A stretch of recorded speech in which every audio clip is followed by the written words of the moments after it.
Live from New Delhi, you're watching DD India News Hour, India's voice to the world. With me, Deepika, coming up in the next 1 hour. India says no security breach attempt by protesters at Bangladesh High Commission in New Delhi, reiterates commitment to the safety of foreign missions. Ukraine peace talks in Florida were productive and constructive, US Envoy says, as US, Europe, Russia engage on peace plan. US military assets seen operating in Puerto Rico as Washington expands Caribbean presence amid Venezuela tensions and regional security operations. IMD issues orange alert for dense fog in eastern UP and Bihar, snowfall warning in Jammu and Kashmir, yellow alert in 10 states. And in women's cricket, India defeated Sri Lanka by 8 wickets in first T20, taking a 1-0 lead in 5-match series.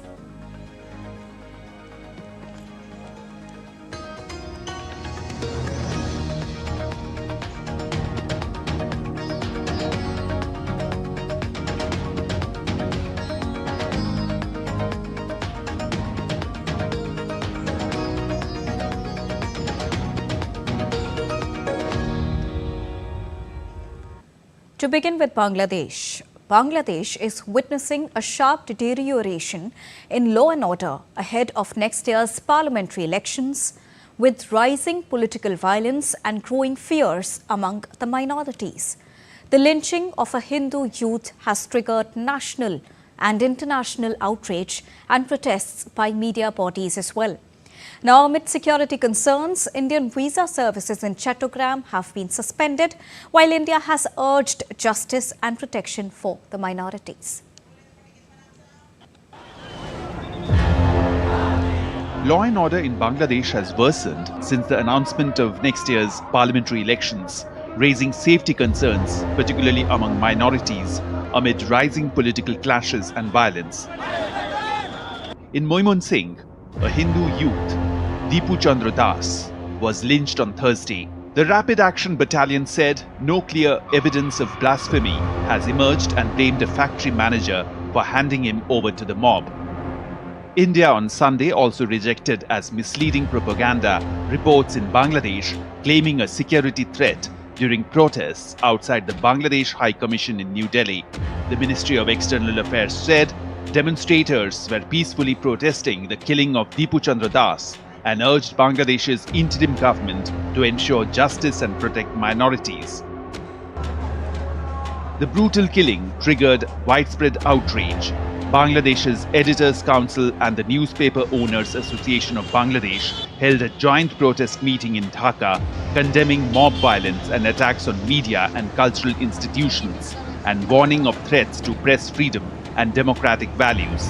Meanwhile, the killing of radical organization Inkilab Mancha spokesperson and Dhaka 8 constituency aspirant Sharif Osman Hadi triggered fresh protests and violence. Houses of several Awami League leaders and activists, along with offices of media and cultural institutions, were targeted. Following violent incidents outside the Indian Assistant High Commission in Chattogram, Indian visa operations at the Indian Visa Application Centre in the port city have been suspended until further notice due to security concerns.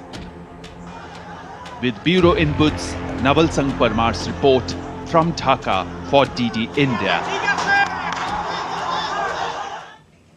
Also, Bangladesh police on Sunday said they have no specific information to suggest that Faisal Karim Masood, the prime suspect in the killing of Inkilab Manch spokesperson Sharif Osman bin Hadi, has left the country.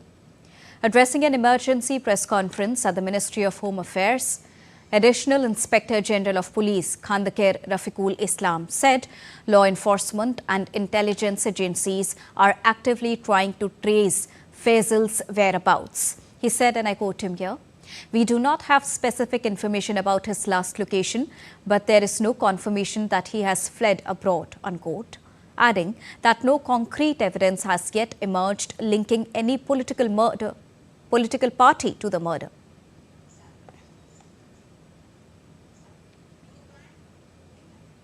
And to get you the latest from Bangladesh, I'm joined by DD India correspondent Naval Singh Parmar. Good morning, Naval Singh. Tell us the latest that you're tracking on the protests now.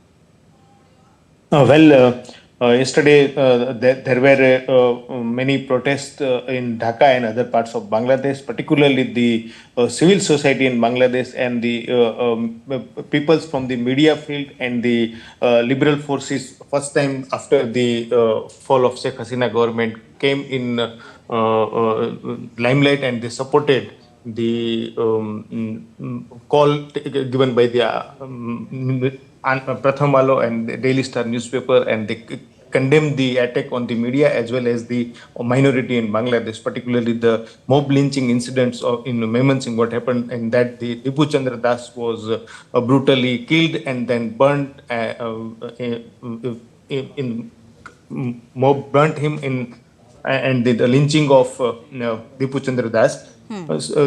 That is a clear indication that the now law and order situation in Bangladesh is getting out of control, and the interim administration led by Dr. Yunus is not in a position to control the situation in Bangladesh. A leading human rights organization, Ayan O Salis Kendra, has condemned the lynching of garment workers Dipu Chandra Das and other law and order related incident in Bangladesh.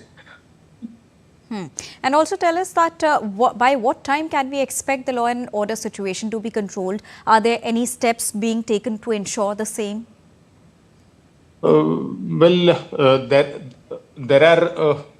It is difficult to predict how the situation will be developed in Bangladesh, but the people in Bangladesh now lost the faith in the interim government, and the way they are dealing with the law and order situation. Right. All right. Thank you so much, Naval Singh, for joining us straight from Bangladesh and getting us the latest as people are losing faith and hope on the law and order situation as of now. Moving on, now let's get you some update on the US and Venezuela ongoing tension. The US Coast Guard is pursuing an oil tanker in international waters near Venezuela, which is the second such operation this weekend and the third in less than 2 weeks, if successful. US authorities have already seized 2 oil tankers this month, one of them on Saturday. A US official confirmed the US Coast Guard pursued an oil tanker in international waters near Venezuela, along with a US maritime security source identified the vessel as Bella 1. The vessel tracking data showed the most recent location of the tanker at the Caribbean Sea on the 17th of December 2025. Now, the Bella 1, which is a crude oil carrier that is on the Treasury Department's sanction list, was empty when it was approaching Venezuela on Sunday. Another official said the tanker was under sanctions, but added that it had not been boarded so far and that interceptions can take different forms, including by sailing or flying close to the vessels of concern. Washington has accused Venezuela of using oil money to fund drug-related crime, while Venezuela has described the tanker seizures as theft and kidnapping. US military assets were seen operating in Puerto Rico on Sunday as Washington continued to increase its presence in the Caribbean. The US Navy replenishment oiler USNS Canava was seen docked at the Port of the Americas on Puerto Rico's southern coast. Navy personnel were also visible aboard the ship while it was in port.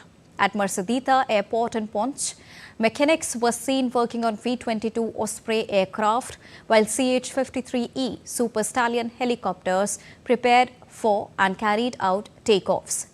The activity comes amid rising tensions between the US and Venezuela as Washington increases its military presence in the Caribbean, deploying thousands of troops, an aircraft carrier, warships and fighter jets in the region.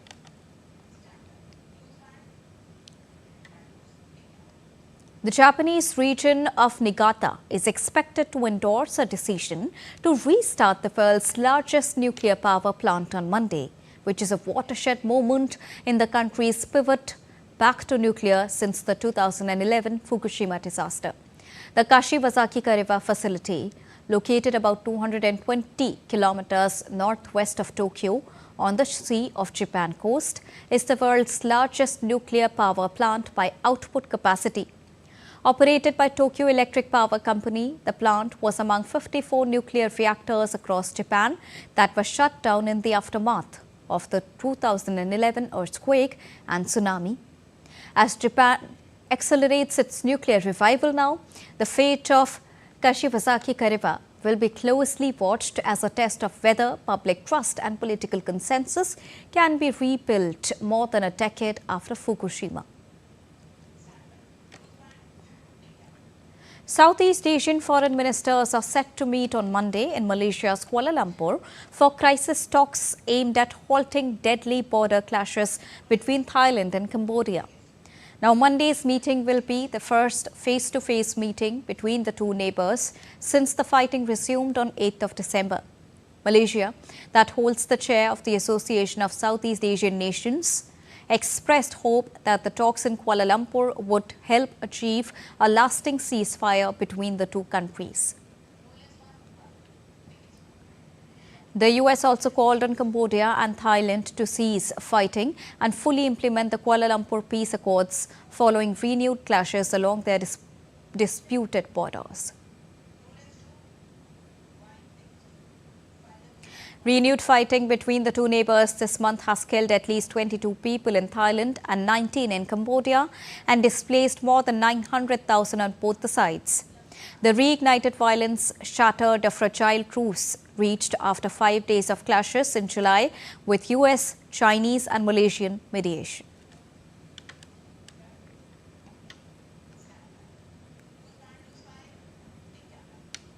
Time to take a short break, but still to come after that. After the Bondi Beach shooting, Australia's New South Wales State Parliament recalled to vote on proposed new laws. Authorities secured release of 130 kidnapped school children in Nigeria.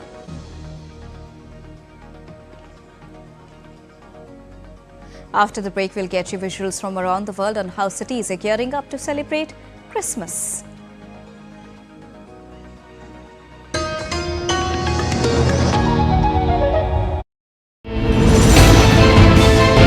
Geopolitics and trade deals. Economic challenges amid development. Hard work and the path to prosperity. It's the economy, always. Between walkers, money is what money does and says. Supply creates its own demand. Between the bulls pulls and bears tears. When supply chains globalization and India rises to the podium. We'll get you centered with the Economic Brief at 8 p.m. every Thursday on DD.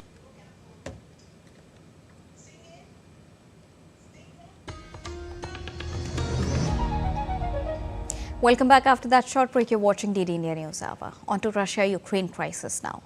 Well, talks were held between US, European and Ukrainian officials over the last 3 days in Florida aimed at ending the conflict between Russia and Ukraine.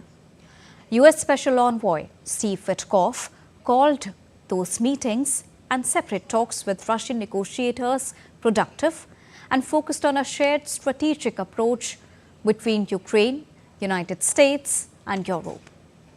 The meetings in Miami were the latest in a series of talks between the US, Russia and Ukraine on a US-drafted 20-pointer plan to end the conflict.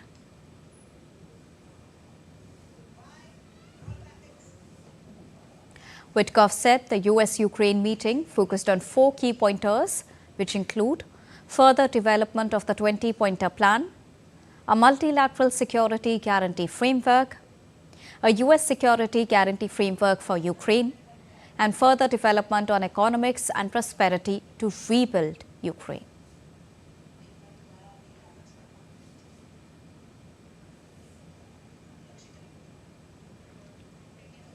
So talking about the key pointers, there were 4 in total, and the Special Envoy Steve Witkoff said that the talks had been productive, which were held over the last 3 days in Florida.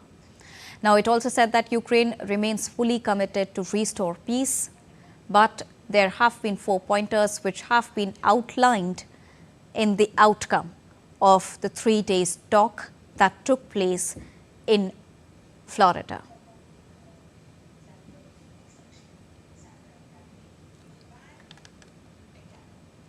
And now to get you more perspective on the developments, I'm joined by DD India's Akshay Dongre. Good morning, Akshay. What has been the outcome of the so-called productive talks as quoted by Govt? Well, we are yet to see the end result of these productive, so-called productive talks because, every time the US is sort of making tall claims, it's not able to deliver as far as the end result is concerned or on the ground. That this has happened in several of the aspects of the Russia-Ukraine conflict because, when Donald Trump came to power, he was assuming that he'll just come, he'll just, swing a nice deal to both the countries and, throw in some trade, throw in some business, and both the leaders will, stop fighting as far as the Ukraine war is concerned. And we are talking in the context of the Russian leader and the Ukrainian president as well. However, that didn't happen because you're not dealing with two small nations. You're not dealing with two small states of some a sort of backward region. You're dealing with the world's largest country in terms of landmass that also has one of the largest nuclear stockpile that is not going to bow down to you just because you are talking about trade. And then you're also talking about Ukraine that has been part of former Soviet Union. So the sort of problems that are there between the two countries is quite old. There are some unresolved challenges, and unless those underlying issues are solved, nothing much is going to come.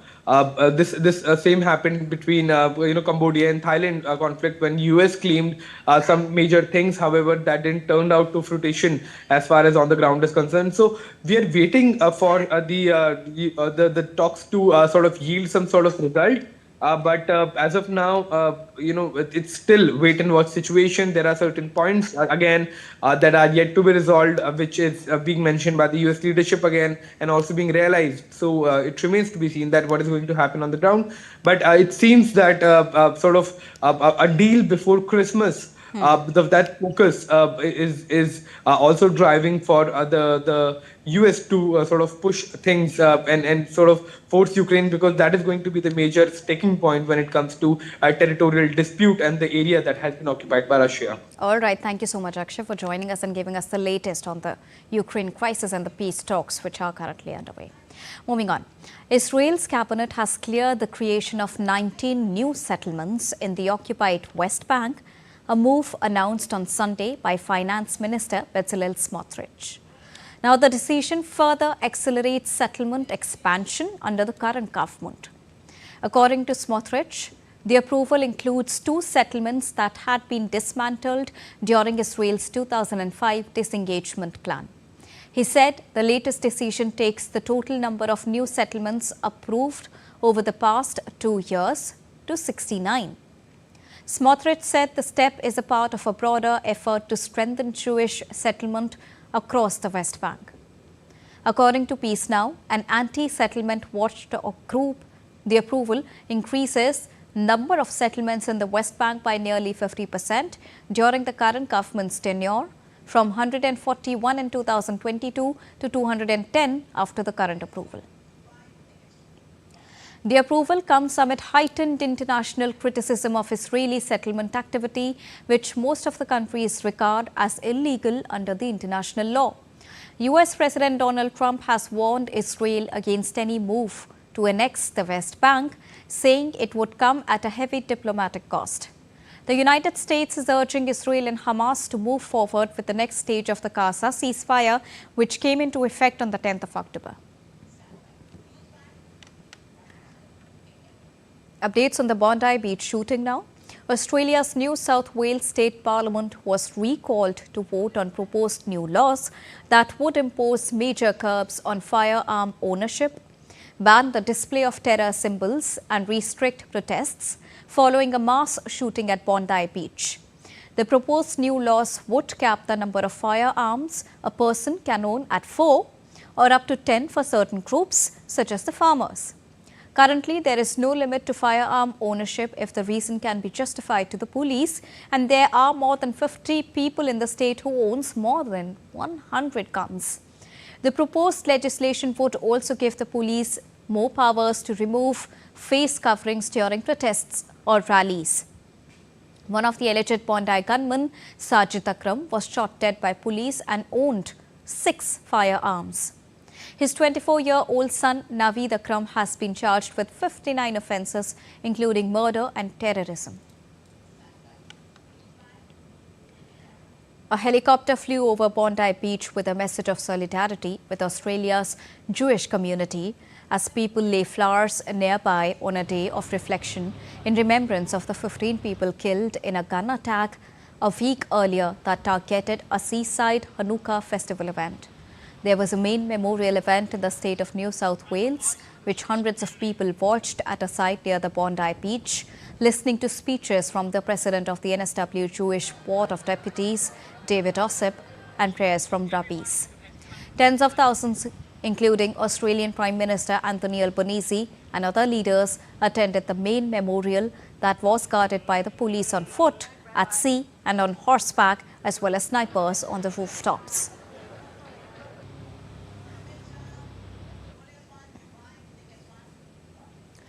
Israeli Prime Minister Benjamin Netanyahu and other Israeli leaders lit candles and commended the vigilance shown by Chabad emissaries all around the world. The mass shooting, which is Australia's worst in nearly 30 years, is being investigated as an act of terrorism targeting the Jewish community, while the authorities have ramped up patrols and policing across the country to prevent further violence. In some more updates from Australia, the country proposed a natural gas reservation policy that would require the exporters to reserve between 15% and 25% of gas production for the domestic market. The proposal will not affect existing contracts and will only cover new contracts, Energy Minister Chris Bowen told. A detailed design will be developed after consulting the industry and international partners, where exporters need to meet domestic supply obligations before the exports are approved. Government has framed the proposal as part of a broader energy transition strategy, balancing the need for near-term gas supply with longer-term goals of expanding renewable energy and reducing emissions. A photo of U.S. President Donald Trump that had been removed from the cache of Jeffrey Epstein files released by the Department of Justice was restored on Sunday after the officials determined none of Epstein's victims were in the image. The Justice Department said on X, and I quote, "After the review, it was determined there is no evidence that any Epstein victims are depicted in the photograph, and it has been reposted without any alteration or retraction," unquote. The photo showing a desk with an open drawer containing a photo of Donald Trump with various women was flagged by the Southern District of New York for review to protect potential victims. Deputy Attorney General Todd Blanche said earlier on Sunday his office removed the photo because of concerns about women in the photo. Now up to 16 photographs, including the desk drawer Trump image, were removed on Saturday from the Justice Department's website. The Justice Department released thousands of documents on Friday related to Jeffrey Epstein, a convicted sex offender who committed suicide in 2019.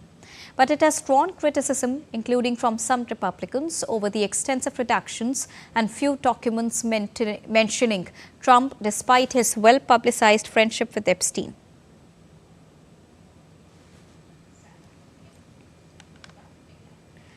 In Nigeria, authorities have secured the release of 130 kidnapped school children taken by gunmen from a Catholic school in November. In a post on social media platform X, President Bola Tinubu's spokesperson said the school children are expected to arrive in the capital city of Niger State, Minna, on Monday and rejoin their parents for the Christmas celebration.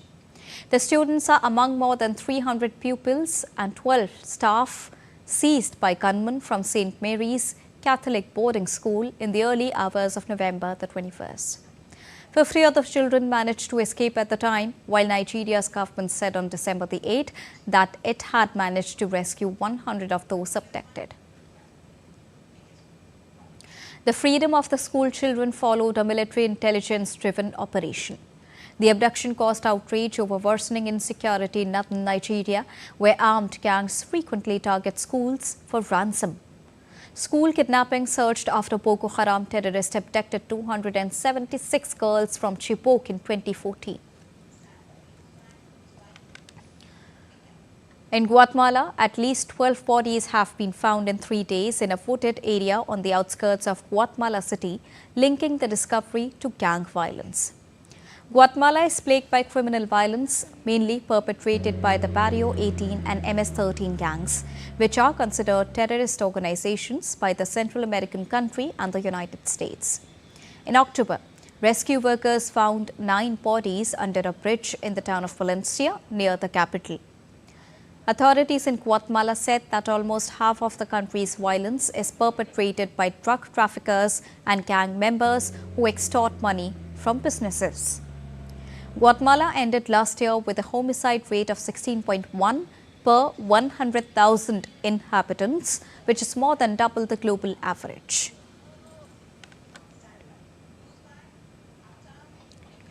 Thousands of activists from across Serbia joined student-led protests in the southwest, opposing the government pressure on state universities.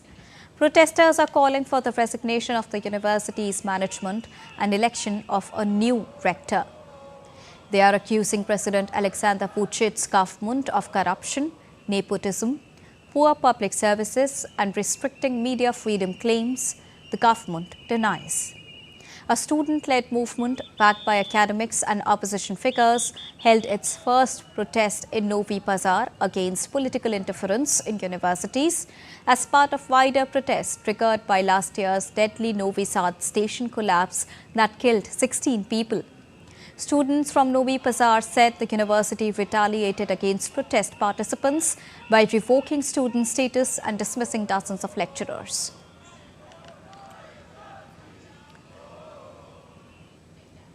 South Korea's parliament passed a bill on Monday to launch an independent probe into the Jeju airplane crash.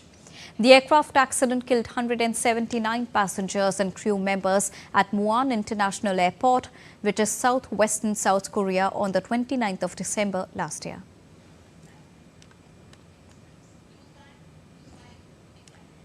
And now it's time to get you all the latest in brief from across the world.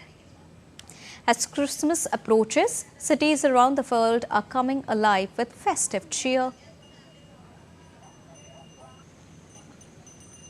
In Amazonas, a person dressed as Santa Claus alongside volunteers visited a riverside community on Saturday, distributing gifts to the children.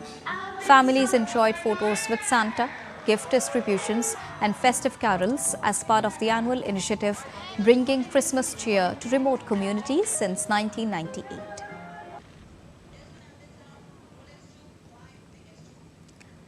A firefighter dressed as Santa Claus rappelled 70 meters from a bridge north of Guatemala City on Sunday, delighting children with gifts for low-income families. Hector Chacon has carried on this holiday tradition for nearly 30 years, distributing presents collected through donations at fire stations across the country.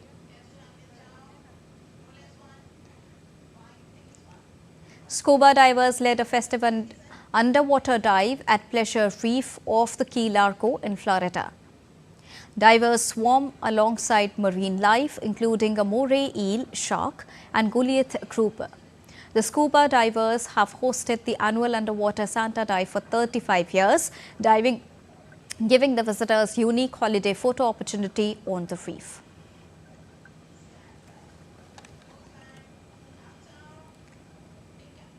We are heading for a short break, but still to come on the other side. President Draupadi Murmu grants assent to Shanti Bill and VBG Ramji Bill 2025. Himachal Pradesh's Rohtang Pass turns into a winter wonderland as fresh snowfall blankets the high peak. In a major milestone, first ever food train freight train of FCI reaches Anantnag goods terminal.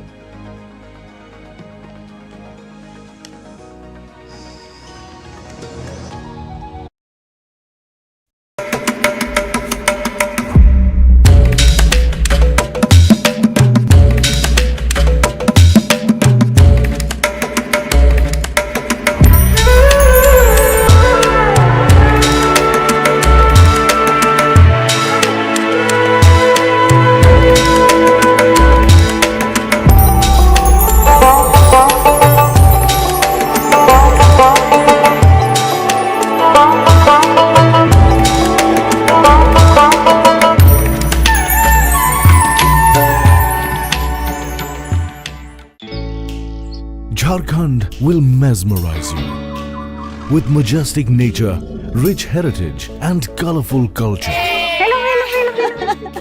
Johar. अरे it fits perfectly. Thank you.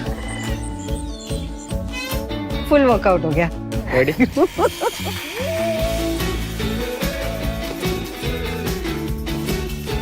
Postcards from Jharkhand on National Geographic.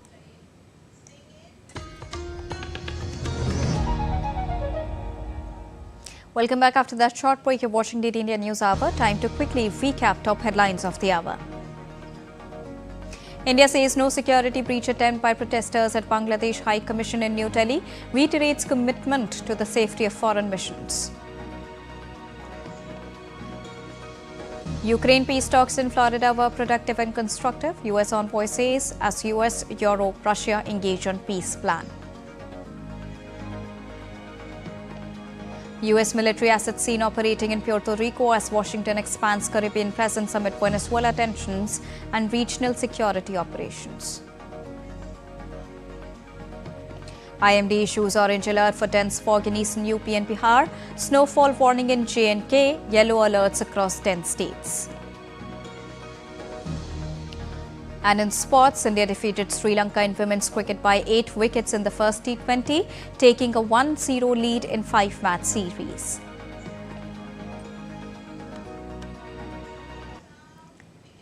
President Draupadi Murmu has granted an assent to the Sustainable Harnessing and the Advancement of Nuclear Energy for Transforming India Bill, passed by the Parliament of India during the recently concluded winter session.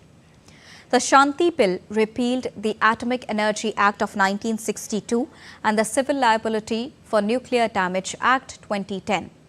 These laws have governed the sector for decades and were often cited as barriers to large-scale private participation. The law enables private companies and joint ventures to build, own, operate and decommission nuclear power plants under a license from the government. The law specifies that activities such as uranium and thorium mining, enrichment and isotopic separation, reprocessing of spent nuclear fuel, management of high-level radioactive waste and production of heavy water will continue to remain solely under the control of the central government or its owned entities. President Draupadi Murmu has also given the assent to the Viksit Bharat Guarantee for Rozgar and Ajivika Mission Bill 2025. The Act will provide a statutory guarantee of 125 days of wage employment in a financial year to every rural household. Earlier, the Parliament passed the VPG Ramji Bill 2025, marking a decisive reform in India's rural employment and development work. The Act replaces the Mahatma Gandhi National Rural Employment Guarantee Act 2005 with a modern statutory framework that enhances livelihood security and is aligned with the national vision of Viksit Bharat or Developed India 2047. And now let's get you weather updates. Intense cold wave conditions and dense foggy conditions are continuing to disrupt normal life across several northern states, with the IMD issuing alerts amid persistent foggy conditions. For Delhi, IMD predicted a partly cloudy sky with moderate fog in many places. The minimum temperature is expected to be around 20 to 22 degrees Celsius, while the minimum temperature will fall between 8 to 10 degrees Celsius. Dense to very dense foggy conditions during night and morning hours are also very much likely in some parts of Uttarakhand, Uttar Pradesh and Haryana till the 27th of December. According to IMD, minimum temperatures are expected to rise gradually by 2 to 3 degrees Celsius over northwest India during the next 3 days. However, there will be no significant change in minimum temperatures over Maharashtra, central India and northeast India during the next 7 days.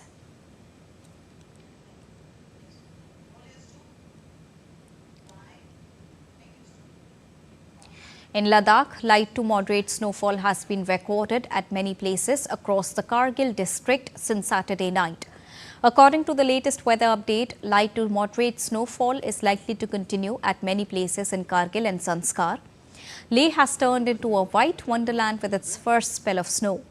Visuals from Leh showed trees completely covered in snow and houses along with fences blanketed in snowfall. According to IMD, Leh recorded a minimum temperature of -2 degrees Celsius.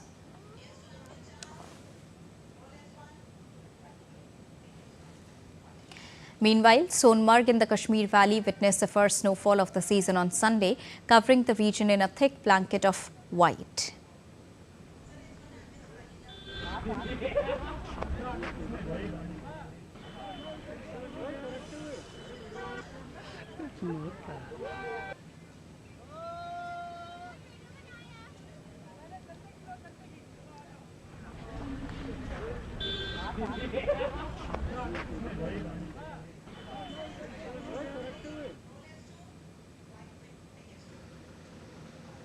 At the same time, Srinagar continues to experience a persistent cold wave condition with foggy morning. Heavy fog is visible in the visuals near Dal Lake, with boat rides and sightseeing still operating.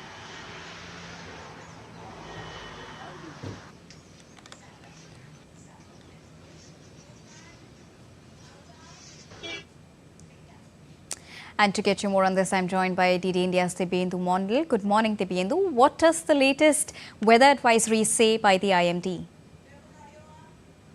Well, good morning, Deepika. It's of course, the cold wave has hit officially northern part of India.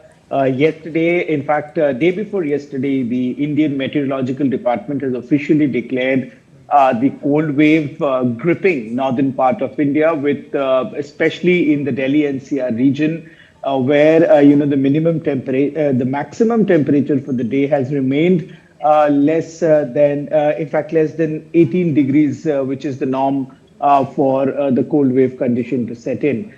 In fact, today as well, if you can see the foggy, the conditions are foggy, but of course, today, if you compare it with the last 2 days, the condition today seems to be a little better. With the visibility in the adjoining areas of Delhi NCR remaining more than 100 meters. So therefore, it seems that today the conditions are better, and and as predicted by the IMD, the IMD had said that the conditions would improve over the next couple of days, and therefore, this was created by a western disturbance. Due to which, the entire northern plains did experience foggy conditions, even from the early hours of the nights, stretching into the afternoons, in fact, early afternoons. So it was a long period of foggy conditions across the northern plain. But the fog lifts as soon as the sun is out post noon. So therefore, it seems to be. It seems that even today there will be slight fog across the northern plains, and there is expected that there could be some delays in parts of the flights as well as train operations is concerned. But Deepika, in fact, the last 2 days have seen several disruptions in the operations of flights as well as trains across the northern plains. And Delhi have witnessed one of the largest cancellation in terms of flights are concerned. There were over 100 to 120 flights that were cancelled, and many hundreds delayed in the last 2 to 3 days. This could improve over the next couple of days as the fog condition also improves with the western disturbance, settling down, and of course, the fog lifting. But of course, but having said this, temperatures would further dip in the coming days in the northern plains, because it's winter, and of course everybody wants to enjoy the cold, especially in the northern plains. So therefore, it is going to be cold, but the fog conditions could probably improve in the next 2 to 3 days. All right, thank you so much, Dibyendu, for joining us and getting us the latest on weather advisory by IMD and what to expect next. Now, Rohtang Pass in Himachal Pradesh's Manali region turns into a winter wonderland as fresh snowfall blankets the high peaks. The picture-perfect landscape delights the tourists who step out to soak in the season's charm. Many say they feel lucky to witness the first snowfall of the year and urge others to experience Manali's magic. With snowflakes falling and spirits soaring, Manali welcomes winter in all its glory. The iconic Rohtang Pass in Himachal Pradesh's Manali region turned into a winter wonderland on Sunday as the high peaks received fresh snowfall. The snow transformed the landscape into a picture-perfect scene, delighting tourists who stepped out to soak in the winter charm. Many visitors said they felt lucky to witness the season's first snowfall and encouraged others to visit Manali for the experience. यहाँ पर first snowfall हो रहा है, first experience है, बहुत मजा आ रहा है और चारों तरफ बर्फ ही बर्फ है और हम पूरे फ्रेंड्स हमारे कजिन्स आए, हमने यहाँ पर फुल एंजॉय किया है। जो भी हमने अभी घूमा है एकदम शानदार रहा और मैं तो ये कहूँगा अब ये नए साल पे लोग और यहाँ आने की कोशिश करें और एंजॉय करें। देखो लाइव स्नो पड़ रही है, फुल एंजॉय हो रहा है। स्नोफॉल का एक्सपीरियंस लेने आया था, वो मेरे को लाइव मिल गई, वो बहुत अच्छा लगा। लोगों की फेक वीडियो आती थी कि पड़ रही है, लेकिन जब यहाँ पे हमने खुद से देखा था हमें बहुत अच्छा लगा, बहुत अच्छा एक्सपीरियंस रहा, एंजॉय भी किया हमने।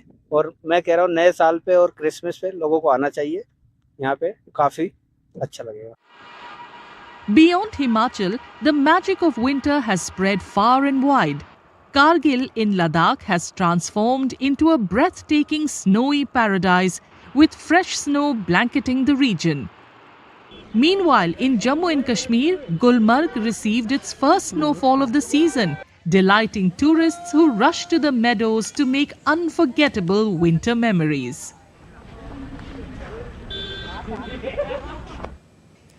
In a major milestone for rail-based logistics in the Kashmir Valley, the first ever food grain freight train of the FCI, or the Food Corporation of India, reached the Anantnag goods terminal on Sunday.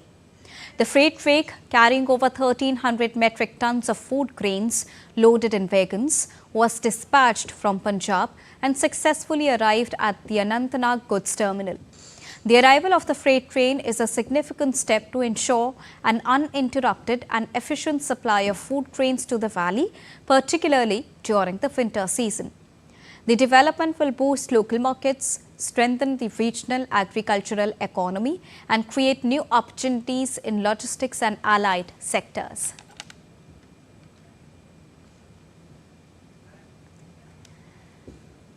The Triveni Sangam in Prayagraj is witnessing a stunning natural spectacle. Thousands of Siberian gulls have arrived at the sacred confluence, covering the rivers in white after flying nearly 5,000 kilometers from the frozen regions of Siberia. Here's more.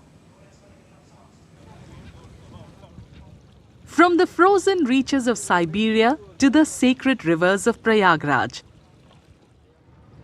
thousands of Siberian gulls have descended on the Triveni Sangam, blanketing the confluence in white ahead of the Maha Magh Mela starting January 3rd. These birds, with their distinctive yellow beaks, travel nearly 5,000 kilometers to escape the harsh Siberian winter, finding favorable conditions in India. Locals say the gulls not only enhance the area's beauty but also support livelihoods as visitors arrive specifically to feed them. सात समुंदर पार से आती हैं Siberian पक्षी, यहाँ की शोभा बढ़ाती हैं, यहाँ के लोगों के रोजगार भी बढ़ता है, दाना डालते हैं इनको और काफ़ी अच्छा अनुभूति होती है यहाँ पे। सर्दी के मौसम में साइबेरियन पक्षी यहाँ आते हैं क्योंकि यहाँ की जलवायु उनके अनुकूल है और यहाँ जो संगम में सभी श्रद्धालु स्नान करने और करने आते हैं वो उनको दाना खिलाते हैं और उसके बाद जब ये फरवरी के बाद ये यहाँ से वापस लौटने लगते हैं। ये शोभा बढ़ाती है यहाँ का? हाँ, बहुत शोभा बढ़ाती है। Many residents also highlighted the ecological contribution of these birds, noting that they help maintain cleanliness at the Sangam. इनके आने से हमारे संगम नगरी का जितना भी शहर का वो है खूबसूरती बढ़ जाती है और इनको दाना खिला करके जो है हम लोग इनकी जो है चॉइस जो बढ़ाते हैं और ये आकर के जो है पूरे संगम नगरी को जो है हमारे स्वच्छ बनाती हैं। Every winter, lakhs of migratory birds from Siberia and Central Asia travel thousands of kilometers to India, finding refuge in its rivers, lakes and wetlands before returning home as summer sets in. Today is National Mathematics Day, observed on the 22nd of December, marking the birth anniversary of legendary mathematician Srinivas Ramanujan. DD India correspondent Taposh Bhattacharya reports more in this next report. Take a look. On National Mathematics Day, we celebrate the language that shapes our world, mathematics.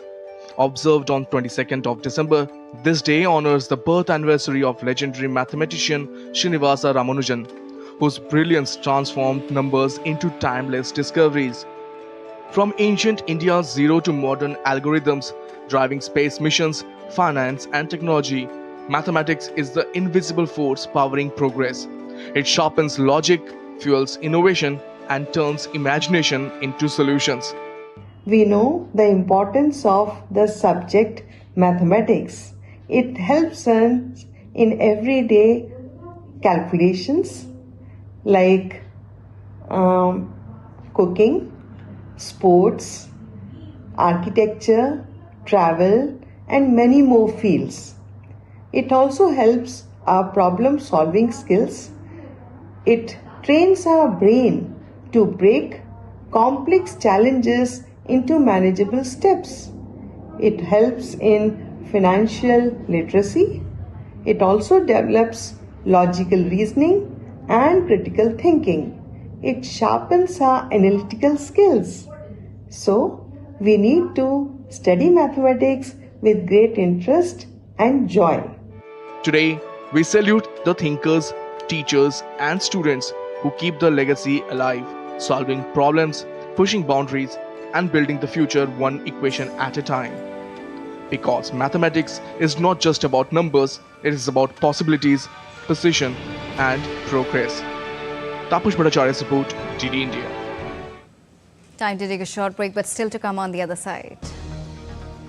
Gold price hits record high of $4,386.76. More details after the short break.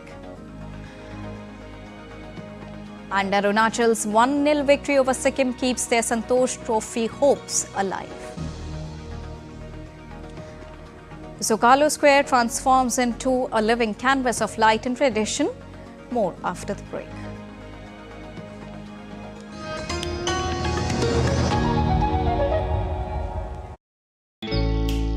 Jharkhand will mesmerize you with majestic nature, rich heritage and colorful culture. Hello.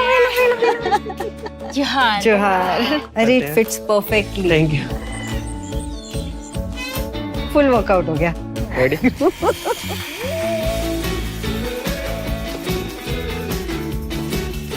Postcards from Jharkhand on National Geographic.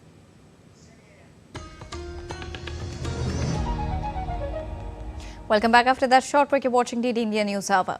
Well, gold prices shot to a record high on Monday as investors grow increasingly optimistic that the US Federal Reserve will continue to cut interest rates through next year.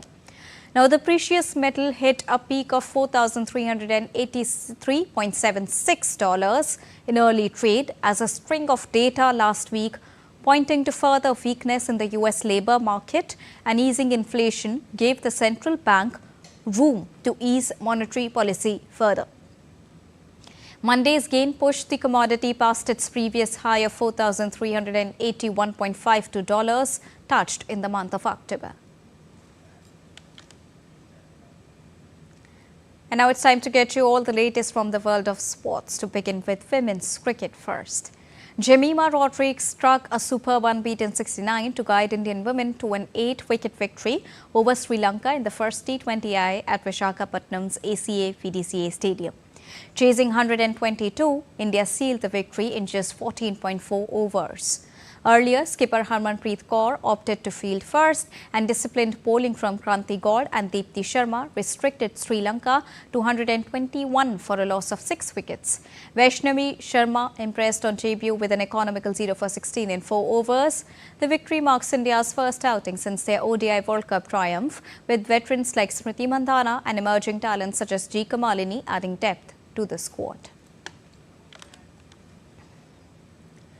Arunachal Pradesh kept their Santosh Trophy hopes alive and handed the hosts Meghalaya a lifeline with a narrow 1-0 victory over Sikkim in Group E at Polo Ground in Shillong. Rinchan Dorji Karma struck a brilliant volley in the 57th minute to seal the contest. The result means Arunachal and Sikkim both sit on 3 points, while Meghalaya must now beat Arunachal on Tuesday to stay in contention. A simple 1-0 victory won't be enough. The hosts need at least 2 goals to top the group. Arunachal, meanwhile, require only a draw to progress. The evening's drama left fans on edge, with both the sides fighting hard and Meghalaya's fate hanging by a thread. In soccer, veteran Brazilian defender Thiago Silva joined Porto on Saturday, signing a short-term deal until the end of the season. The 41-year-old centre-back was available as a free agent, with Fluminense agreed to terminate his contract prematurely. Silva returned to his boyhood club in 2024 after almost 2 decades in Europe with AC Milan, Paris Saint-Germain and Chelsea. The Champions League winner joins Porto side sitting 5 points clear at the top of the Portuguese Primeira Liga and is aiming to impress in a bid to make Carlo Ancelotti's Brazil squad for the summer's World Cup. Barcelona restored their 4-point lead over Real Madrid at the top of the La Liga with an entertaining victory over 10-men Villarreal. Brazil international Rapina won and converted an early penalty before Villarreal's Renato Viega was sent off before half-time for a dangerous tackle on Barcelona sensation Lamine Yamal. Interestingly, the second half belonged to Lamine Yamal, who netted the powerful strike in the 6-yard box as Hansi Flick's side restored its advantage over Real Madrid, second and won an 8th consecutive league game. With this victory, Barcelona moved on to 46 points, ensuring it heads into the new year top of the standings, which is 4 points ahead of Real Madrid. Morgan Rogers was sensational as his double inspired high-flying Aston Villa to a 2-win victory over Manchester United on Sunday. Rogers curled in a sublime opener before restoring Villa's lead with another impressive finish as Unai Emery's team closed the gap on Premier League leaders Arsenal back to 3 points. United were arguably the better team in the first half at Villa Park, with Matthias and Benjamin going close before Rogers penned a stunning finish home in the 45th minute. Just 3 minutes into the stoppage time, the Red Devils produced a stunning equaliser, and thanks to Kuna's excellent finish past Martinez, Villa owned the second half with the brace by Rogers eventually securing them 36 points with third position and heads held high.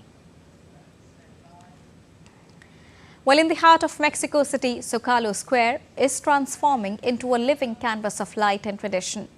Towering Holy Family figures and kaleidoscopic decorations that captivate thousands, turning the historic plaza into a stage for wonder and celebration ahead of Christmas. Enjoy the visuals.